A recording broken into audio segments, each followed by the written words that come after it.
Welcome back to the Naija Filmmaker. This is a podcast for us to talk about Nigerian filmmakers, their films, and how we can build a diverse and functional industry. I'm your host, Selegot. On this episode, my guest is Jasmine Howson-Wright. She's an actress, writer, and entrepreneur.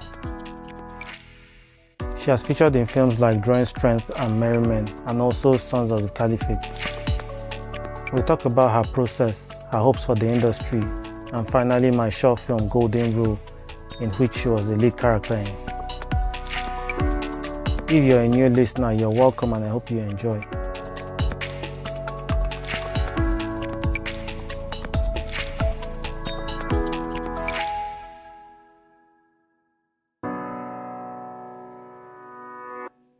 Hi Jasmine, welcome to the Naija Filmmaker. Hello, Stella. Glad to be on it. So, can you tell us a bit more about yourself? Okay, my name is Jasmine Howson-Wright. I'm a Lagosian. I'm Nigerian. My Yoruba name is Foluke, but I hardly use it because people mess it up. I'm an actor professionally. I used to work in the corporate world, but then I left the corporate world for acting and just pursuing my creative side. So I blog, I write. I write for sites. I write for Bella Naija, and I also have a blog for myself. All I also have. I'm also an entrepreneur, so I have an online jewelry store where I retail jewelry. I mean, as a Nigerian, you have to do a lot of things to just. Yeah, you have to have that side hustle. Yeah. Yeah. How did you discover this creative side? Okay, so for acting, no, I didn't always want to act. I didn't even. To be fair, and for lack of a better word, I didn't care about acting personally. So basically, the first ever acting job I did was an accident, and I didn't plan to act. I just went there to support the production team that I kind of already knew. And while I was there, I don't quite remember what happened or why I took one of the audition papers and went through the character, but I did. I think the director made me do it like for fun or something. Yeah. And I did. And the writer of the screenwriter for the series was there, or the story was there. And immediately I auditioned. She said, "You know what? I have something for you. I have a character in mind for you." And that was it. That's how I got to play the first one. And even when I was done doing that particular show, I didn't still think, oh, acting is for me. I'm going to be on an actor and all of that now. Yeah. It was, I can summarize it to unconscious steps that I had in my own personal life, just trying to find out who I was and just going ahead with God. It was more like a spiritual thing that I just knew that, okay, I had to. And at some point I just decided, you know what? I'm going to do this. And I left my job and then I started pursuing acting deliberately. Yeah.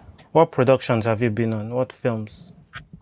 Okay, so the first one, which is the Sons of the Caliphate, that's it's on Netflix right now, so you can check it out. It's Ebony Live, Private Lies, Merry Men, but the Yoruba Demons, Fourth Republic. I've done stage Trials of Brother Jero, Drawing Strength. It's on YouTube, so anybody can watch that, Drawing Strength. Okay. And a couple of others that I can't remember off my head right now. So you recently moved from Abuja to Lagos. Why did you make that move? Again, there's something I'm noticing about my life. It's never really about a choice I make, like a deliberate choice. Everything I have done so far in terms of my creative pursuing or just acknowledging that, okay, this is where I am supposed to be at in the creative world. I will not just leave Abuja, my convenience, and just go to Lagos because, you know how the auditions are in Lagos. You hear about them while you're in Abuja. It's crazy. So what's the guarantee that you actually leave Abuja, come here and actually get a spot? But again, like I said, most of the decisions I started making in terms of my creative, they're not deliberate, but then when I did make them, I was sure that I was supposed to make them. So I came to Lagos for the audition And from that audition, waiting for the callback. Basically, when you audition, you wait for the feedback and everything, and they'll call you back or stuff. While waiting for that, I said, okay, you know what, me and my friend, why don't we just keep doing more auditions here while we're waiting? Because it took a bit for them to get back to us. Yeah. So you do that audition, they call you back, then you have to wait for them to, also give you like a final verdict whether, you're doing the character or whatever, all of that. So I think I had done a number of auditions being in Lagos, which I was waiting for feedback, that didn't allow me to just go back. If I even wanted to go back to Abuja, somebody would call, one production would call and say, okay, we're calling you back or something. And it was while I was in that whole, that whole, are you here, are you there, that I started making a little bit of deliberate decisions being in Lagos. I started a business, that's my jewelry line, the online jewelry store. I started networking with people that I never would have thought I would have networked with while I was in Abuja. I started meeting people that I wouldn't see on a normal in Abuja, because Lagos is the hub, you get. But I think it was while I was doing that, while those processes were going on step by step, day by day, month by month, I knew that I needed to be here. Again, I'm a Lagosian, but I'm not one of the people that used to believe that you have to come to Lagos to make it. Nah.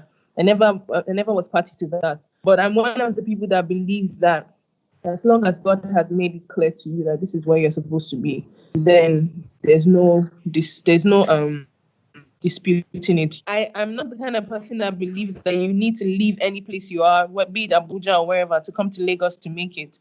But at the time I decided to stay in Lagos, it was because I had a clear conviction and confirmation that this was where I was supposed to be. So I do believe that even chasing your creative, as long as God says this is where you should be, that is where you should be. And that's why I decided to just stay back here and literally just build here. Even though home is still Abuja, my family house is still Abuja, but then I'm now in Lagos, basically. Yeah.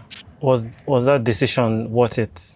So far, yeah, it is. But initially, it wasn't easy because, like I said, I'm leaving my comfort zone. I had gotten used to a number of directors in Abuja. I'm not there yet, but I feel like there was a certain I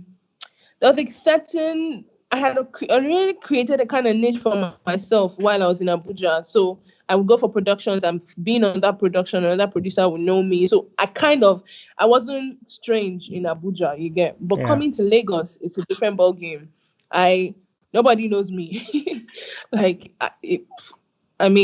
So you have to go for the auditions. In Abuja, I almost had this stop. I almost wasn't going for auditions. I hardly even went for auditions anymore. It was more based on recommendation.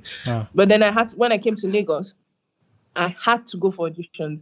Again, it just made me, it was good. I think that shift from Abuja to Lagos was good because I believe that at some point I would have gotten comfortable. So it made me know that there's no level I get to that I can't say I will never audition. Like, you would want to get bigger roles and you would need to audition for them. So that opened my eyes to what is important in this art that we're chasing. So yeah, it has been worth it because I have learned along the way. I have met people. I have met amazing actors, thespians, and just creatives while here in Lagos. I've collaborated with a couple of them who are like me also. And then I have networked with people, other production. So I've started creating my own niche here in Lagos as well. So it's been great. Can you tell us your most stressful audition experience? One in Lagos. I went. It was supposed to be an African Magic audition, and like I said, the auditions are crazy. You have to come early enough. But this was strange because it wasn't stressful. It was just strange because people had come the day before to start writing names for an audition that was the next day. So we happened to just want to check that area before the auditions in the morning because we're not conversant with the area. So we had to go to it was on mainland, go to the mainland and stay with people new on the mainland. So before the morning, we wanted to just see, okay, how far is there? Let's just go around there. We wanted to see people already lined up, writing names. They will write their name in nightgown. write their name and go back home to come in the morning. Yeah. That was extremely weird and strange for me. But and at that time, at the day before, I was like 100 and something, and auditions were the next day. Yeah. So that was weird. Okay, so I've had to go to Benin for an audition, which I never would have thought I would do. So yeah, that. And like I said, I'm not one person who considers anything too stressful. Like there are a lot of things that come that would be stressful or tiring. Yeah. But it's so easy for me to pick the good in stuff or just see as a lesson or be optimistic about it. So I can't really remember anyone right now that I would say, oh, it was so stressful. I just know that I've gone to strange auditions that would have started the day before. I mean, that's supposed to be for one day, and then you go there a day before, and people are already lined up writing names. Yeah. Which is very weird. And I've been to Benin. Yeah, basically that's it, I guess. Okay. So there are different types of directors. There are the ones that are very technical and they are mostly around the camera, and then there are the directors that talk through character motivations with the actor. What have you noticed? Okay, so I find that most of the directors I've worked with, most of the films I have done, the directors are usually full circle. They are very grounded in terms of they're the technical directors who will follow through every technicality, like the behind the camera. They're checking sound. They're just very involved. As much as they are also relative with the actor, in this case, me and all of that. You know, the Nigerian film industry is very challenging. So even a day on set is crazy. You could have everything planned out. You could have your table out, and you just shoot one scene at the end of the day. And you're supposed to shoot, let's say, 3, 4, 5, basically. So with these kind of directors, it makes it easier for you to go through those processes. And it doesn't feel like I said, I feel like that's a blessing. It doesn't feel like a stress. It doesn't feel like, oh, I'm doing so much work here.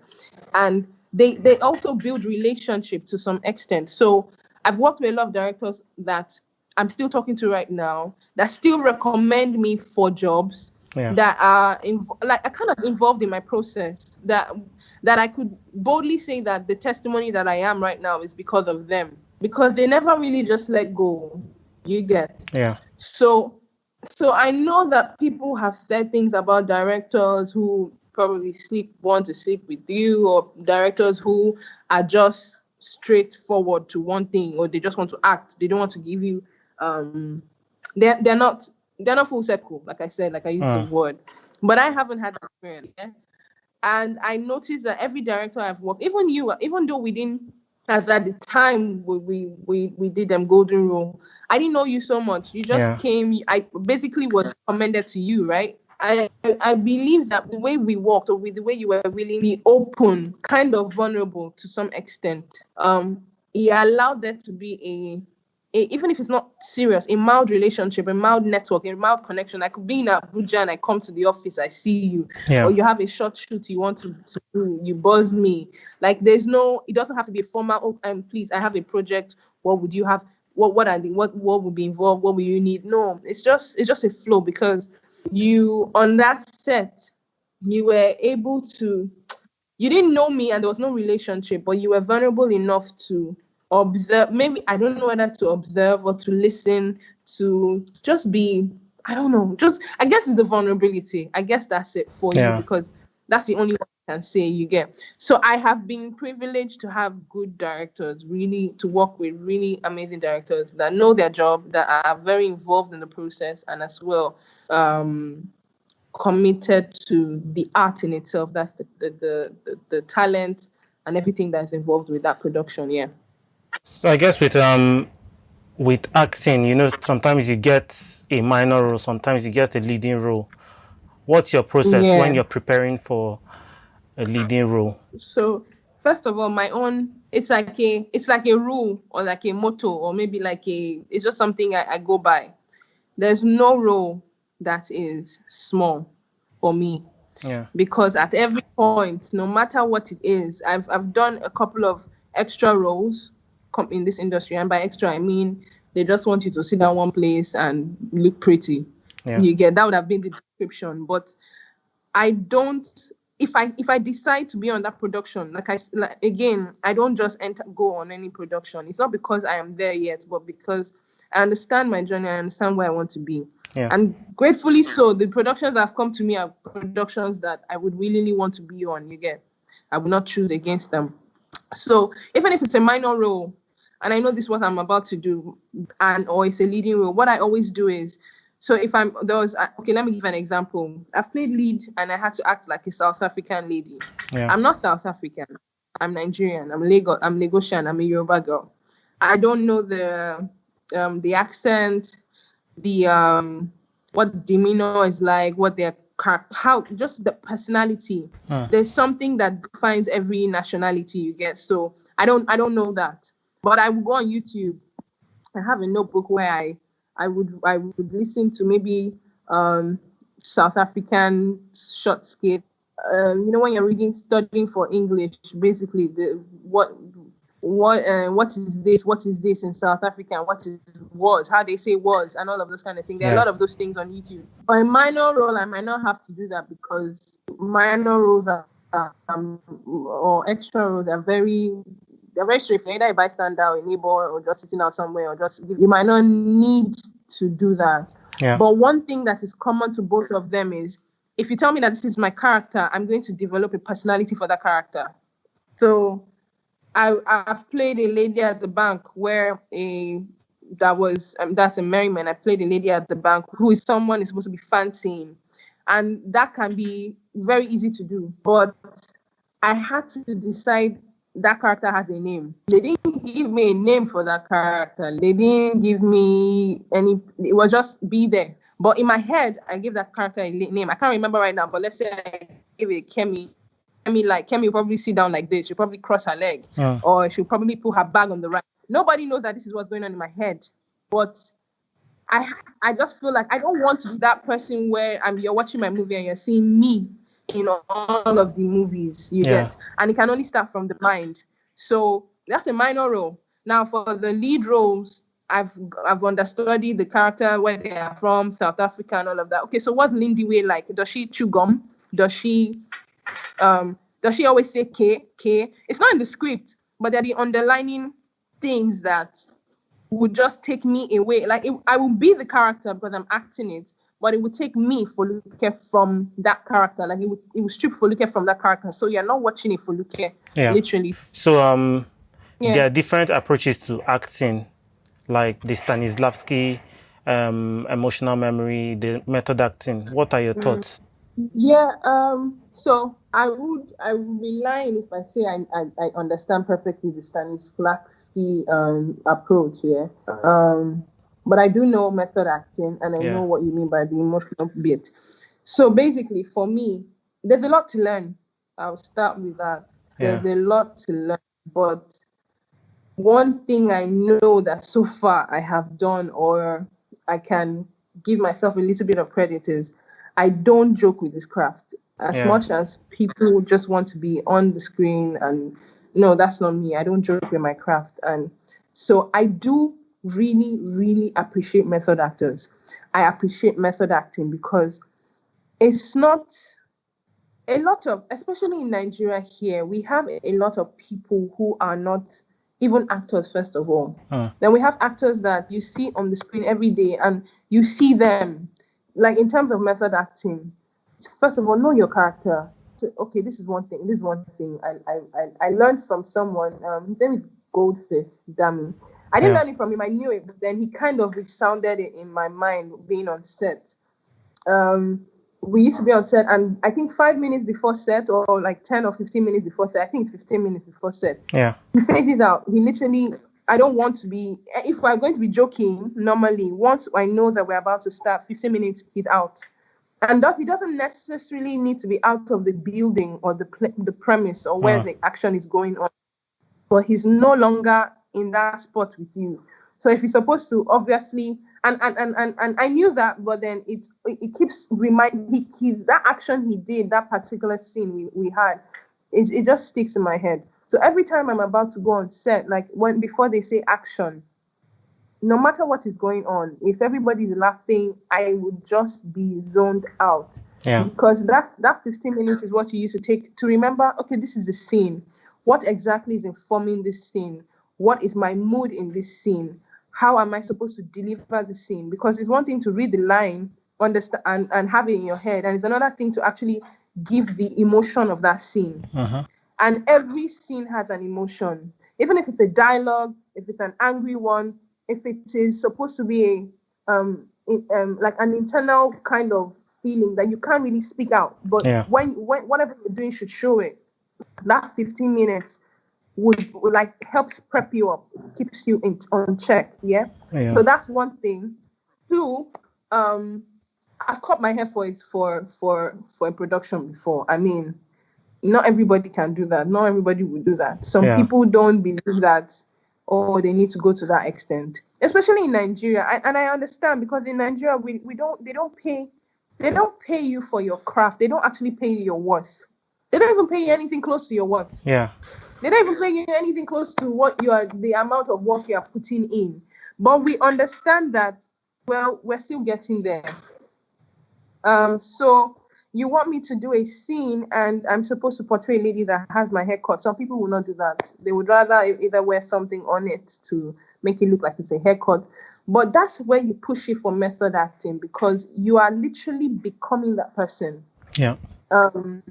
I wish we pay more, but to be honest, we can only make do with what we can make do. So they told me, I would. It wasn't even a command. It was more like we would for this character, I think you should have your hair low because of what we want to portray. And at first I was like, okay, because my hair was low, but it wasn't as low as they wanted. They literally wanted it almost at my skull. But I thought about it again. I want to do this character. I want to actually bring this character to life.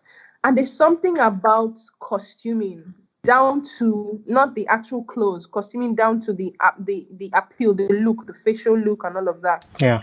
If you need to shave one eyebrow, that just gets you in sync with what you're trying to do. That's really method for me. So I can go to those lengths to deliver a character, especially when I consider everything, because here, like I said, they don't actually pay your worth for acting. I think as you keep growing, as you become a name, they try, but it's not like Hollywood, where if you need to be fat for a scene, you will blow up because they will pay you for that blowing up. So things like that. What else? Studying, like I said, research, that's part of it. In terms of the emotional bit, I find it, I don't know if I should use the word I find it easy, but I've gotten used to being able to connect to an emotion that has happened in my own life, to deliver an emotion in film. So that's basically Stanislavski's method. You retrieve a memory and then you relive it. So if you need to cry, or if you need to be really enraged, you do that. Yes, because another thing is, I don't mean to be condemning our industry because I'm part of it, but I've watched too many films, or I've seen a couple of films where you're supposed to be hurt in a scene, not necessarily crying, but hurt, and that emotion is not portrayed. Hurt is portrayed as shouting, anger. Here, some people, hurt is portrayed as crying. It doesn't necessarily have to be that, and sometimes you can go to that extreme. But I feel like the only reason, I'm not perfect, but the only reason why that emotion will be portrayed well is if I can connect to an emotion that hurt me in real life. But I don't think it's going to be easy for everybody to do if you're not dedicated to this craft, because you connect to an emotion that takes you back to where you don't want to be, and you can lose yourself in that emotion there and forget the character. So that's what I started with. I think I have it kind of easy, or I've gotten used to being able to connect to something and render that emotion for a character without not being present where I am. And I guess I'll just keep growing like that. So I feel like those are the important things that, at least for now, would help you deliver any character and any emotion, any scene perfectly well or according to how it's written. You get, yeah. I think so. Those are the methods I employ now. Okay. Okay, what are your thoughts on intimacy on set? What are your thoughts? How do you balance that in this industry? Okay, so the first thing for me is, like I said, I didn't look for acting. I never thought, oh, I'm going to be an actor. My journey has started with God. So what influences how far I go is actually just God. And it might sound very cliche for anybody because everybody says, oh, God, God, God first. But I know my journey. I know where I started from. I know that if it wasn't for that confirmation or that clear-cut thing in my spirit that made me know that this is what I should do and just how God is leading me, I wouldn't even be where I am today. I would probably still be in the corporate world doing what I need to do and all of that. So in terms of sex and intimacy and all of that, I'm very profound on I don't do roles that expose that part for me because that's not because of my belief. Yeah. Get. Now, that being said, I don't judge anybody that does, and I'm not saying that you shouldn't, because that's somebody will argue that that's actually method acting to render yourself completely. And it's just like when I was in the modeling world, they would say, are you not a model? Are you not a model? So because I'm a model, I have to subscribe to certain things. I have to be able to walk nude and all of that. But they're forgetting that what separates, because if you're going to go by, are you not an actor? Are you not a model? Then everybody should be the same person. Yeah. But everybody isn't the same person. Everybody's bringing a different dynamic. So if a script is not going to work for me, then it doesn't work for me. It's fine. Somebody else can do it. So in terms of sex and intimacy and all of that, I don't do sexual roles. And I'm very particular about script. So now you're talking about a script that needs you to maybe kiss or be close to somebody or act like it, basically. Yeah. See, it's those kind of scripts are my own war. That's the truth. I'll be honest. Those are my own war. Those are my own battles. Yeah. I literally have to come back, internalize, pray about it, and be sure that this is what God wants me to do. Why? Because of the message of the script. Yeah. Now, I used to give this example. You see 12 Years a Slave.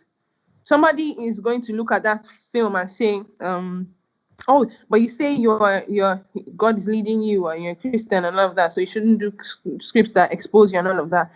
But do you see how deep that script is?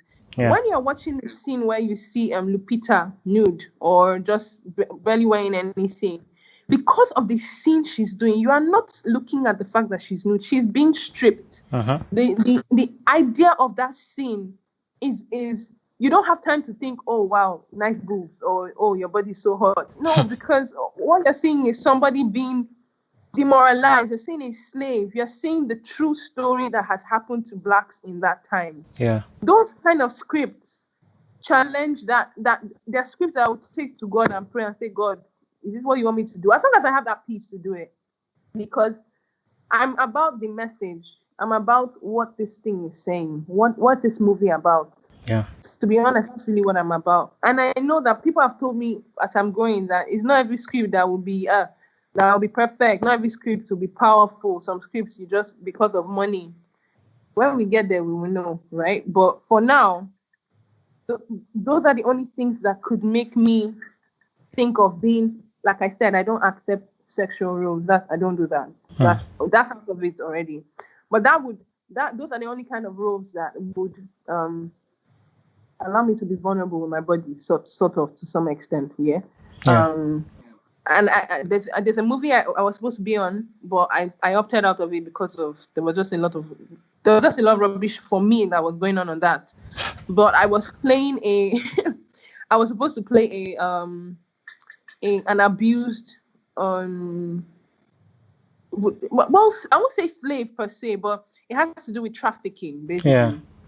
So, and in trafficking, there's scenes where the traffickers abuse the girls they carry, and there was a scene that had to do with rape, and my character was supposed to be raped, and I'll tell you very well that I before I opted out of that production, I actually did that scene. First of all, I'm not being raped. right? Yeah. Second of all, I made it clear to the director, this is how I roll. I don't, if you really want me to be on this project, as long as you want me to be on this project, I'm not going to expose my body. I'm not going to actually perform any intimate roles and all of that. But if you can make it work, then we're fine. And it was made work. It made so far so good, to the extent that I saw it was, you will believe it. You will know that this is happening.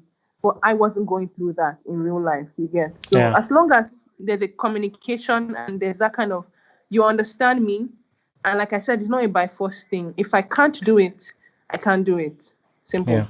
So that's it on that. For me, that's it on intimacy, sexuality, vulnerability on my body and all of that. The message has to be, if I'm playing a married woman, yeah, there's some extents where I would be a little cozy with my husband, or I would be intimate with my husband. As long as the film is driving a message that's positive, or do you get that? Somebody will watch and they won't be thinking exactly about, oh, how this person is cuddling. Yeah, that's it. Yeah. Okay. So are there some particular roles that you are looking forward to, taking up? Like, Very do you well. want to be a superhero?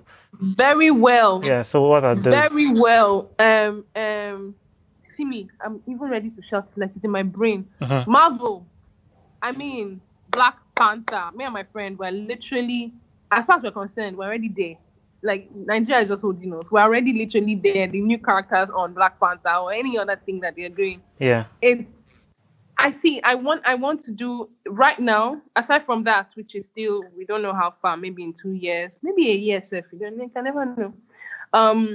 I want to do like I want to be able to play a role that has, that challenges me physically, so I can fight, do combat, actual action. You get, where we get trained, and I know they do that. I know they can do that in Nigeria, and I know they do that in Nigeria. So, any director listening to me, or you, if you know anybody that you can pitch, I'm very available. And I'm working out. I have abs, so I'm ready. No problem. Okay. So yeah, and Hollywood basically. I want to, because so far so good for us here. Hollywood is almost like a standard. You get to really be out there. But I don't want to be limited by Hollywood. I just want the world to see my art. I just want the world to know that this person is in this industry and she's doing well. Like wherever you are, if it's Brazil, Spain, jungle, just, it's not really about Hollywood. But I know that that's where you need to get to kind of project. But God is above Hollywood, yeah. So. Yeah. So yeah, let's talk about the golden rule. Yeah, so we're supposed to shoot, was it February 2019? Then with the whole election, we had to push it. With location problems, we had to push it. And then, we finally shot in March. And we made it work in 3 days, And then in June, I released the film, the whole countdown. It came on YouTube. And then you watched it. And then you called me in the evening. So let's talk about that. Okay, so before I actually released it, like, it was something that, you're working on it and you're just seeing all these like really huge mistakes and you're thinking, how am I going to resolve these things? I mean, it's not everything you can fix in post, I feel you need to be able to, when people are watching film, they need to remove themselves, like forget reality. So there are a lot of things that I was battling with. I was like, how this film is turning out is not what I wanted it to turn out. How you wanted it to be. Yeah, this is not my taste. My taste is definitely higher than this. Yeah. So there's this thing, like all of us are learning, and is it that, okay, as you're learning, everything you make while you're learning, you never show the world. There's always that question. And for me, I actually contemplated not releasing this film, but everybody worked hard on it. Some people, it was their first acting experience, and it's this kind of thing that it might help them in kind of landing other roles. So I just decided to release it, even with its flaws. Yeah. So now, I would say the major challenges with the film was one, there's some problems with sound that at the time I couldn't Yeah. resolve. And then for the location, we got it quite all right, but the agreement was kind of trade by barter. So I was actually Yeah. paying for it. And, Yeah. when You're they, at you're at the mercy of yeah, the the sport in itself. yeah. And I didn't want to, piss off the people that gave us the location. So we needed the particular location. They said, yeah, we can't shoot there. So I thought I could Yeah. shoot somewhere else. We went to shoot there, Yeah. and yeah, it ended up in the film, but it wasn't quite right. Continuity. Yeah. Yeah. So let's get back to the call. So you called me that evening, and do you want to take it over from here? No, honestly, I think the best person to talk about it is you, because first of all, I don't, aside from the conversation we had then, Yeah. other than the conversation we had then, we haven't spoken about it anymore. We've met a couple of times. I've seen you in Abuja. I've Yeah. had meetings with you guys. But it's not like this is the first time that this is coming up again. Yeah. So, to be honest, I know that I know it was a conversation. I know it was not. It was a. To me, it was a fluid conversation where I just expressed, okay, this is my concern and all of that. Yeah. But I don't know what it was to you. Yeah. So even before this film was released, myself and Amaka, the writer, we had this conversation. We knew the flaws. It's not like we were blind to it, As I said, I decided, yeah, this thing is not perfect. Yeah. This thing might achieve something. I mean, it's not the perfect film, but I can use it to get money for another project and all that. But then, yeah, you called me, and yeah, you expressed what's the word I'll use?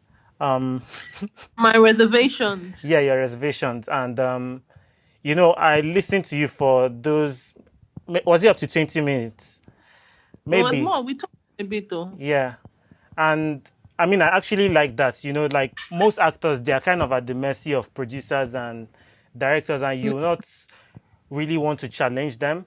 But I felt this, like making films, it's kind of a collaborative art. It's never one person that is making that stuff. I mean, I love that you express your reservations, and rather than just, okay, let me keep quiet, I don't want to piss seller off, that kind of stuff. And even when you called Amaka, I was with Amaka at that point, and yeah, it was. We felt your frustration. You guys were together, yeah? Yeah. We were talking about, like, I think we were just talking about the film. Is that? I hope I didn't say anything bitchy. No, like, I mean, even if you said something bitchy, like, we know where it's coming from. So it's not just about the whatever you say, it's coming from somewhere. So the thing is, for me, on that set, on your set, and for that script, like I told you, it still boils down to why I do certain things and why I would take certain scripts. The script was, I loved the script. It was simple. I always knew it was not supposed to be a gang kind of thing. It was supposed to be like a relative story, an everyday story. Okay, a restaurant owner, young lady who's doing well for herself, who wants to expand, all of that. We all have those kind of dreams. Right now, I have a jewelry online store, and it's not where I want it to be, but I want it to get to a certain level where, I mean, it's a brand on its own. Yeah. You get, so it's literally a story of a dreamer. You get that kind of thing. And then there's this guy, coupled with the whole little romance thing, which is a normal daily thing. As we're living our life, some guy's gonna like you, some guy's gonna like you. Yeah. You build relationships from there. So I liked how down to earth the script was. And then it's Amaka. Amaka buzzed me up. This is somebody I had worked with before, and I know Amaka is a no-nonsense kind of person. She's very blunt, you get. So there are certain people that will hit me up now and tell me, go and jump in the lake for this script, and I will do it because I already know that naturally they have my best interest at heart. You get? And I feel like Amaka will not buzz me for a script she knows I can't do. Simple. So when I got the script and I found out that, okay, it was you I was working with, like I said, I had never worked with you before, and I didn't actually even know you as well. What complemented my my safety with Amaka was the fact that you were simple as well. You didn't come in with the whole I'm a director, I'm doing this, I need to do this. Are you down? Or you weren't hawk on it. You were just very simple. We had simple conversations. When we met, we spoke about the script. I followed you to go and for during pre-production we went to the venue. Looking for some locations, yeah.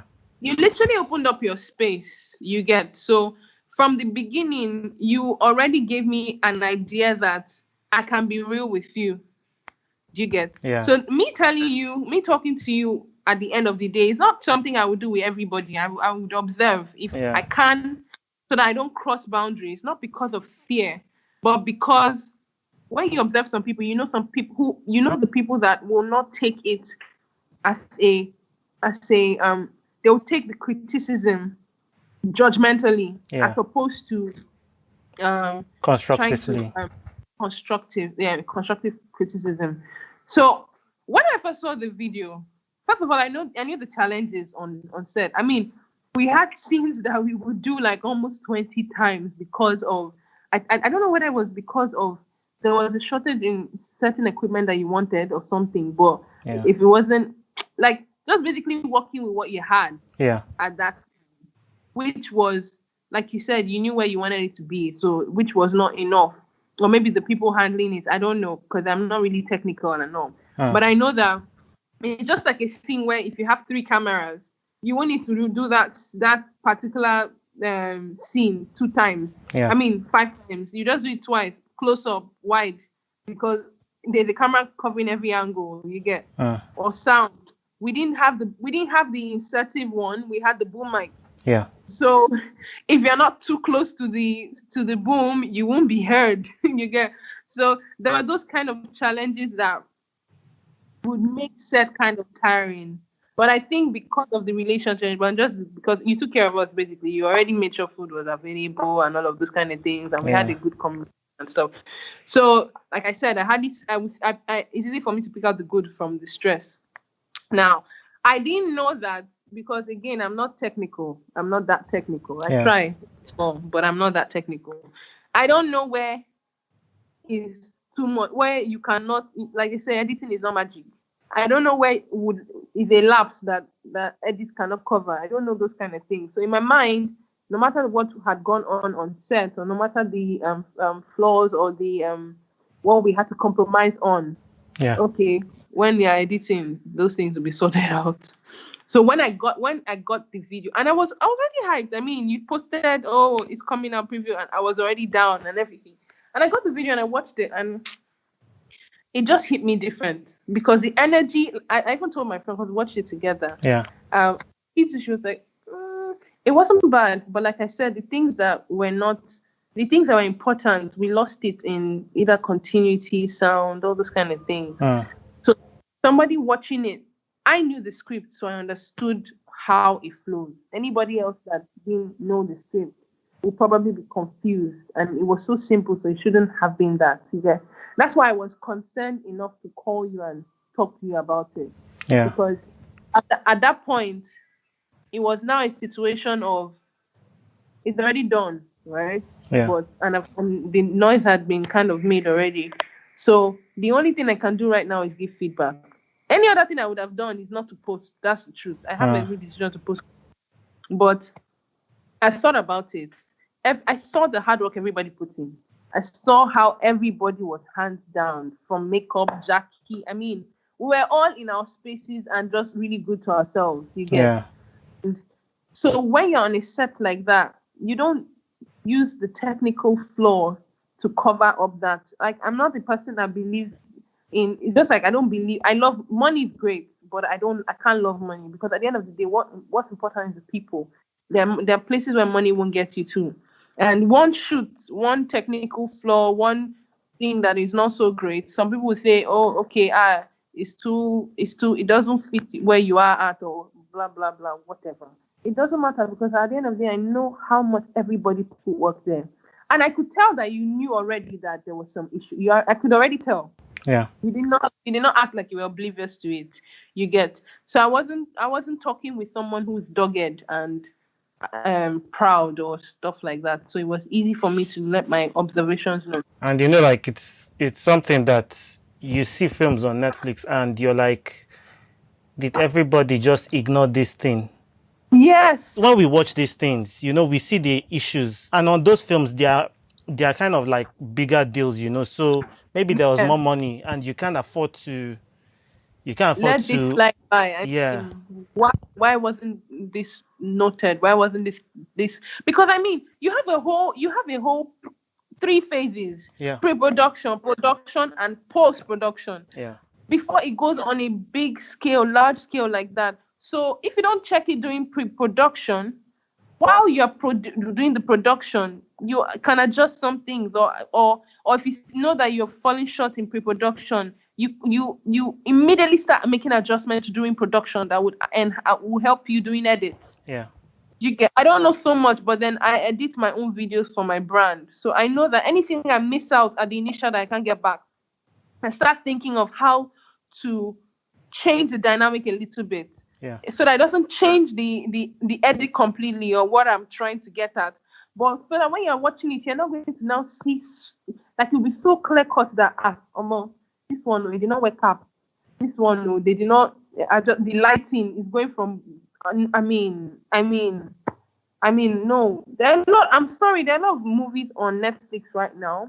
As much as I'm in the Nigerian film industry, I cannot clap for, because integrity is everything. And you know why I say this? Because the movies that I'm talking about, they're big budget movies. They're movies that they're putting in money for. Yeah. And I know that in this same Nigeria, there's so many talented directors. There's so many scripts there that if they come out to life and somebody just taps into them, we would have stories that are shaking the world. But nobody's looking for those people. Nobody's looking for those stories. Everybody's just trying to do the same in a different way and spend so much money on it.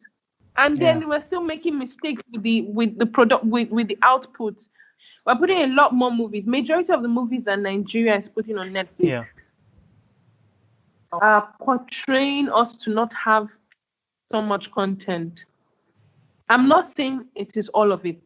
I don't know if we as Nigerians, our marketers and the heads up there that are controlling the affairs of our relations in terms of international marketing in the industry and all. I don't know if they're actually paying attention to what they are doing, because I keep hearing people keep saying, there's nothing. It's not a Nigerian movie. It's not a Nigerian movie. This one is about some. I've even heard a couple of everything is marriage, something about marriage, something.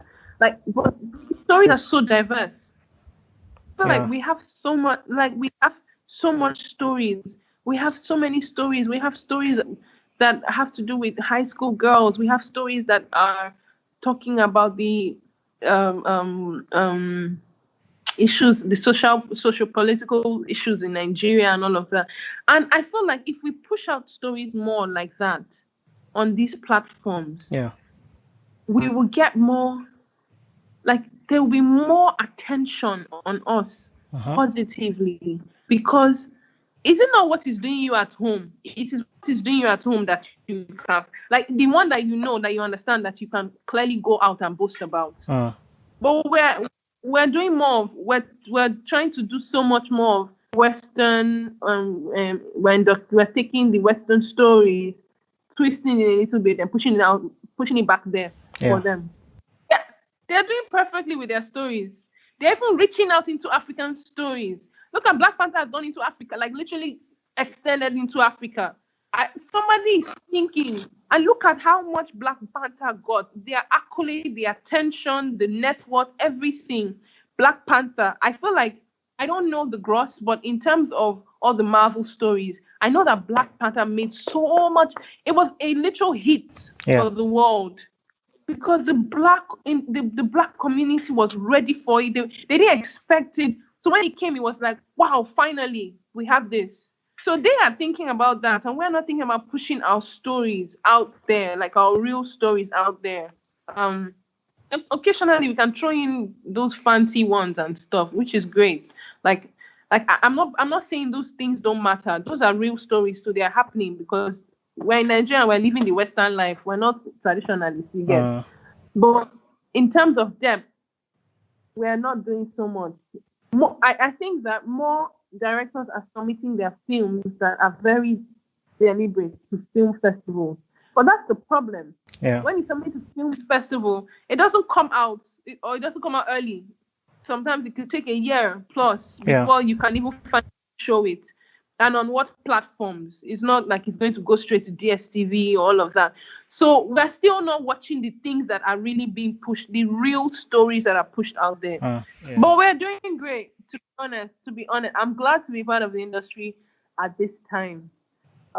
Where if you keep pushing and if you keep doing, like just staying on your lane and being deliberate about this art, loving it and pushing for it, it would definitely love you back. Like now, thank God, because of internet, nobody needs a particular person to be noticed. Just put your stuff on the internet, just be seen, be visible, and somebody will push it. Somebody will pick it up and like it and post it, and from there, maybe Hollywood is calling you or something. Someone big is calling you. So I think we're doing great, but we're starting to accept ourselves more. Acting is no longer like a taboo. Yeah. You get directing, pursuing a creative talent is no longer joblessness. Yeah. You get. So we've come a long way, and we're on Netflix. Look at me, small me. I'm on Netflix like 3 times now. You get. So it can only get better. Yeah. The golden rule, for what it's worth, I would say it's leading to something else. So the fact that I decided to release it, put it out there, something is coming from it. And with time, we'll all know what that is. Yay. Yeah. That's great news. Yeah. At this point, I'll ask you, what in this industry do you want to improve? Appreciation for the talent. I would really love that to improve. I would really, really love that to improve because, see, there's nothing, till today, I'm still one of the people saying, when I blow. You get? Yeah. And it's not about blowing and becoming famous. But my own blow is, I know that there's a spot, there's a leverage point where somebody's not going to come and tell me that they need me to do a job because, and they don't need to pay me, or they need to pay me scrums because of exposure. Yeah. I'm not anywhere yet. Yes, because I know where I want to be. But I didn't just wake up from bed and just do one film. You get? And to everything I have done, I have, by the grace of God, put my energy, my time, my resources. I've gone broke on this chasing this purpose, because it's not a dream for me. I didn't dream it. So chasing this purpose, I've gone broke. I've been misconceived. I've suffered some personal things that I feel like at this point, nobody should tell me that they need me to do a job and they can just throw something at me and I should be fine. No. Or tell me that they're going to give me exposure. Don't expose me. Don't expose. I will be okay. Don't expose me. You get? Yeah. That's my real hurt, because like I said, coming to Lagos has made me know that people are fighting so hard for fame in this industry, as opposed to for the vision, for the dream, because a lot of them are not supposed to be in this industry. A lot of and the world is encouraging it, because everything is now, you sleep, you can wake up and you're famous. You enter one house, you're famous. And then when these people go into those houses and come back outside, they put them on the projects where you would kill yourself for, and they are there. And some of them can't do their craft properly. They can't do the craft because they're not, and it's not because, and that's the thing, we now start bashing them. This one cannot act. They're not supposed to be actors, but they become brands, influencers, and you just throw them on projects. And somebody that will work their ass off and put all they have, because of this is a vision for them, this is a purpose for them. You push them aside, or call them for extra, or tell them, oh, we'll just give you this, or we expose you. What? So now you will now find out that the people that really love this art, they are no longer just pushing for it. They are now looking for how to get famous first. Yeah. So that they can now be appreciated in what they love to do. And that's not what I want in my life. I don't want to be famous first, because the aim for me is not fame. I want to use my purpose. I want to be able to make an impact through this so much that I create a ground for others who would be coming. So I create so that people who are struggling, not just in the acting field, there are a lot of young people who are pushing for what they believe. Singers, shoemakers, creative people, artists that have some of them a dream. Some of them, they know that this is what they are meant to do. Yeah. But every day, Nigeria keeps pushing them back. Every day, somebody is telling them, no, we can't put you here. We need to put somebody that has a face. I've been on it. It's happened to me too. They've called me for production, and 2 days before I come on set, after everything has been done, they've measured me, blah, blah, blah. They call me 2 days before I'm supposed to actually act and tell me, I'm sorry, we have to let you go. Why? I had a relationship with a person that was friendly enough for the person to tell me that the board decided to choose a face. What is a face? Obviously, a face is the person that is having how many millions of likes. Yeah. So that they can push the film. I have no problem with that, because we're still in a Nigerian system where this one wants to make the money for what they're putting out there.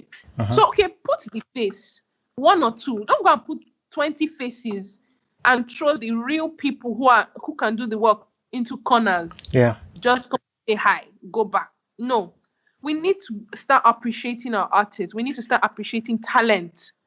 We don't appreciate talent. Yeah. And when we see talent, we try to abuse it. Those are why girls we keep getting gestures from directors when they're not supposed to. That's not what you're called there to do. If you want to hook up with somebody, go and find someone who is professionally going to give you that. Don't look for someone. Do you know how many young ladies have come out of this industry or pulled out from this industry or just been discouraged, even by their parents? Because everybody thinks that in order to make it, you need to sleep with somebody. Because it's happening. It hasn't happened to me, thank God, but it's happening. So you have a dream and you're pushing for it, and somebody is going to tell you, well, in order to, you have to get down. What kind of rubbish? Yeah. Give the accolades to the people that have gone to get their face, no problem. But appreciate the talent. Pay me something. Pay me my dues. Don't owe me. Do you know I have done productions that I have been owed and not paid for? And I didn't go looking for them because my struggle is not going to be about that person. I know where I'm going to. But there are people who this is their source of livelihood.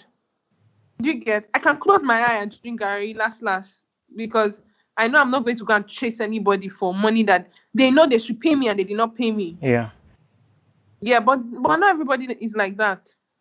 And then when you now finally get there, somebody will now say, I did not know you. Oh, wait, wow, she's so new. She just came up. Wow, you don't know the hustle. You don't know the story. We keep fighting every day to just make sure that we're on course. Yeah. So appreciation is really important. Stop calling people for jobs and not paying them or throwing stupid figures at their faces and telling me, except I have a relationship with you. And that's the truth. Any production I would do that I would have to compromise and pay right now by the grace of God is a production that I have a relationship with the person, or I have looked and observed on every angle. Me, myself, I would decide that this is exposure. Not you. That will decide for me that it's exposure. No, I'm not doing that. Yeah, hopefully we'll get there someday. Yeah, we will. Not someday. You can start today. Small. If you call me and tell me this is a low budget film, and you tell me you want to pay me 15K, then you're joking, because at least even if you are saying a low budget film, before you come out and say, I want to do a film, you should have considered that you're not going to film this film by yourself. Yeah. So for you to be bold enough to say, I'm ready to let this film out, you should have considered to some extent the person you're going to bring into that production. If you're going to be taking care of their costumes completely, as well as their feeding, their welfare, totally, not that they are going to be paying for themselves, and then still give them something to tell them, I appreciate your work. That's fine. When you see people calling people on set, you say low budget, you're not even taking care of welfare. The person is going to come themselves. They're not going to eat. They're going to look for food to eat. Then you carry 5K and give somebody's child. Yeah. Thanks, Jasmine, for coming on the podcast. Thank you so much, and thank you for the platform too, because I mean, more talks like this need to happen. We have come to the end of this episode.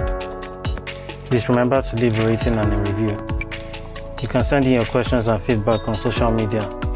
Follow me on Instagram and Twitter at SelectGovFilm, and the podcast also on Instagram and Twitter at the Naija Film Pod. See you on the next episode. Have a good one.